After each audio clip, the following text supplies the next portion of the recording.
മലബാറിലെ +1 സീറ്റ് പ്രതിസന്ധിയിൽ വിദ്യാർത്ഥികളുടെയും അധ്യാപകരുടെയും രക്ഷിതാക്കളുടെയും ആശങ്കയിൽ സംസ്ഥാന സർക്കാരിൻ്റെ ഒരു അടിയന്തര ഇടപെടൽ വേണമെന്നുള്ളതാണ് ഇവരുടെ ആവശ്യം. ഇക്കാര്യത്തിൽ സംസ്ഥാന സർക്കാരിൻ്റെ ഈ ഒരു നയങ്ങൾക്കെതിരെ പ്രതിപക്ഷ വിദ്യാർത്ഥി സംഘടനകളും വലിയ പ്രക്ഷോഭ പരിപാടികളുമായി രംഗത്തുണ്ട്. ഈ ഒരു പശ്ചാത്തലത്തിൽ മുസ്ലിം ലീഗിൻ്റെ മുതിർന്ന നേതാവും മുൻ വിദ്യാഭ്യാസ മന്ത്രി കൂടിയായിരുന്ന ശ്രീ PK അബ്ദുറബ്ബ് നമ്മളോടൊപ്പം ചേരുന്നുണ്ട്. നമസ്കാരം.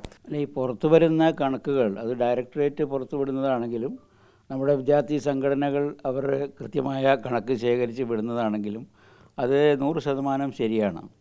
ഗവൺമെൻറ് കണക്കുകൾ കൊണ്ടുള്ള ഒരു കളി കളിച്ച് ജനങ്ങളെയും അതുപോലെ തന്നെ വിദ്യാർത്ഥികളെയും രക്ഷിതാക്കളെയും ഒക്കെ വഞ്ചിക്കുക എന്നുള്ള ഒരു നയമാണ് ഇപ്പോൾ സ്വീകരിച്ചിട്ടുള്ളത്. ബഹുമാനപ്പെട്ട വിദ്യാഭ്യാസ മന്ത്രിയാണെങ്കിലും മറ്റു മന്ത്രിമാരാണെങ്കിലും ഒക്കെ അവർ നേരെ തന്നെ ഈ പറഞ്ഞ കുട്ടികളുടെ അവകാശങ്ങൾ നിഷേധിക്കുന്ന സമീപനമാണ് സ്വീകരിച്ചു വരുന്നത്. ഞാൻ പറയുമ്പോൾ എന്താണെന്ന് വെച്ചാൽ കഴിഞ്ഞ 2011 കാലഘട്ടത്തിൽ നമ്മുടെ കേരളത്തിൽ തന്നെ ധാരാളം CBSE സ്കൂളുകൾ, CBSE SCSE സ്കൂളുകൾ, അതുപോലെ തന്നെ പിന്നെ അംഗീകാരം കിട്ടാത്ത കേരള സിലബസിലുള്ള സ്കൂളുകൾ ധാരാളം ഉണ്ടായിരുന്നു.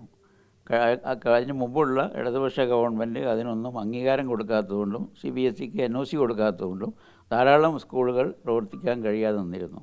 അതിലെല്ലാം നമ്മൾ റെഗുലറൈസ് ചെയ്തു. അവർക്കെല്ലാം തന്നെ വർക്ക് ചെയ്യാനുള്ള അല്ലെങ്കിൽ പഠനം നടത്താനുള്ള അനുമതി കൊടുത്തു. പക്ഷേ ആ സിസ്റ്റത്തിൽ നിന്നൊരു തരി പോലും മാറാതെയാണ് ഈ 8 കൊല്ലമായിട്ടും റിസൾട്ടുകൾ മുന്നോട്ട് പോകുന്നു. ഒരു മാറ്റം വരുത്തിയിട്ടില്ല. ഇപ്പോൾ എത്തി 99.7% വരെ റിസൾട്ട് എത്തി. വെറും 0.03 അങ്ങനെ അതുള്ള ചെറിയൊരു ശതമാനം കുട്ടികളാണ് തോൽക്കുന്നത്. പക്ഷേ ഇവിടെ ഈ 8 കൊല്ലവും പുതിയ സ്കൂളുകളോ പുതിയ ബാച്ചുകളോ ഒന്നും കൊടുത്തിട്ടില്ല.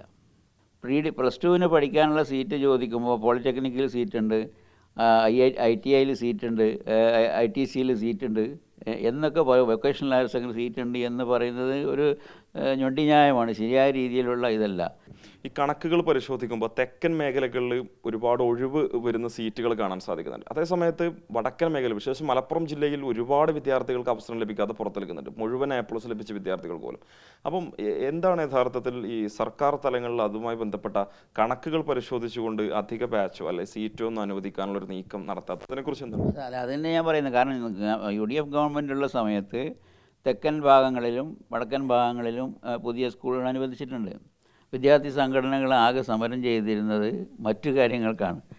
പച്ച ബോർഡ് വന്നു, പിന്നെ വീടിൻ്റെ പേര് മാറ്റി, പച്ച ബ്ലൗസ് കൊടുത്തു, അങ്ങനെയുള്ള ഒരു വളരെ ഫ്ലിംസി ആയിട്ടുള്ള കാര്യങ്ങൾക്ക് വേണ്ടി സമരം ചെയ്യുക എന്നുള്ളതല്ലാതെ വിദ്യാഭ്യാസ വകുപ്പിൽ നടക്കുന്ന കാര്യങ്ങളെക്കുറിച്ച് പിന്നെ തെറ്റായിട്ട് അല്ലെങ്കിൽ വിമർശനാത്മകമായി ഒന്നും പറയാൻ അവർക്ക് കഴിഞ്ഞിരുന്നില്ല. പക്ഷേ ഞങ്ങൾ ഭരിച്ചിരുന്ന 5 വർഷക്കാലം +2 സീറ്റിന് വേണ്ടിയിട്ട് ഒരു സമരം പോലും കേരളത്തിൽ നടന്നിട്ടില്ല. മലബാറിലെ +1 സീറ്റ് പ്രതിസന്ധിയിലാണ് സംസ്ഥാന സർക്കാരിനെതിരെ മുൻ വിദ്യാഭ്യാസ മന്ത്രി കൂടിയായ PK അബ്ദുറബ്ബ് വിമർശനം ഉന്നയിച്ചിരിക്കുന്നത്. അദ്ദേഹം പല വിഷയങ്ങൾ ചൂണ്ടിക്കാണിച്ചുകൊണ്ടാണ് കാര്യങ്ങളിലൊക്കെ തന്നെ നിലപാട് വ്യക്തമാക്കിയിരിക്കുന്നത്. വീഡിയോ ജേർണലിസ്റ്റ് വിജിത്തൂർ കടവിനൊപ്പം reporter Mubashar P. Akbar, in reporter Tirur.